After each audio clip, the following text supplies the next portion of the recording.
एक बारी एक बादशाह सी तो चाहता सी कि मेरी जड़ी वाम है ना मेरे तो खुश हो जाए तो सारी मेरिया तारीफा करे कि बादशाह बड़ा चंगा है। इस तो उन्हें ऐलान कर दिता पूरे मुल्क दे विच भी जो भी कोई मंगे ना आन के ते लै जावे, जिन्ना किसी नूं खजाना दौलत जो सोना जेवर जो भी चाहिए लै जाओ आन के।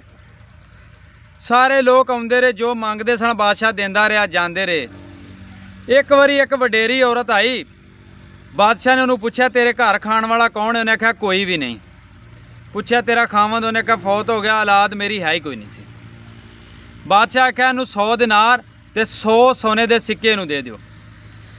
पर वो औरत ने जिद कर ली। उन्हें कहा बादशाह सलामत सारिਆਂ ਨੂੰ तू पुछया वे, जो कोई मंगदा नूं वो देना, मैनू तुसां पुछया ही कोई नहीं, तुसी अपने आप ही दे रहे हो। मेरे नाल नाइंसाफी है, मैं ये काम नहीं करना। बादशाह सलामत नूं वजीरां ने आख्या ठीक है बादशाह सलामत इहदी ख्वाहिश पुछो।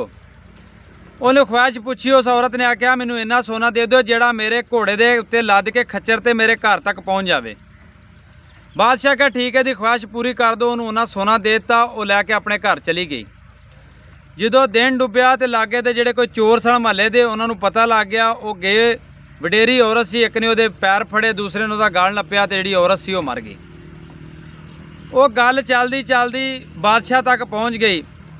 बादशाह आख्या मैं उन्होंने वेख्या सी, वडेरी औरत सी, ये घर कोई खाण वाला नहीं सी, कोई राखी करने वाला नहीं सी। मैं इस तो करके सोचा सी कि ये वास्ते इन्ना कोई चाहिए, इन्ने को दी हिफाजत कर सकती है। पर उन्हें जिद की सी, जिद करन दी वजह तो अपनी जान जी उन्हें गवा ली है। मैं ना भी वेखो एक आम जिहा मामूली जिहा बादशाह सी जिहड़ा गल कर रहा भी उन्होंने चाहिए इन्ने सन, मैं उन्हें दे रहा वां। तो कुल कायनात दा बादशाह जिहड़ा वे, जिहड़ा नीली छत वाला ध्यानू तो मैनू रिजक देंदा वे, कुल कायनात नूं देंदा वे, माल जानवर हर किसी नूं वो देंदा वे। उन्होंने दसो भी किन्ना को पता हो सकता भी किनू किन्ने दी जरूरत है।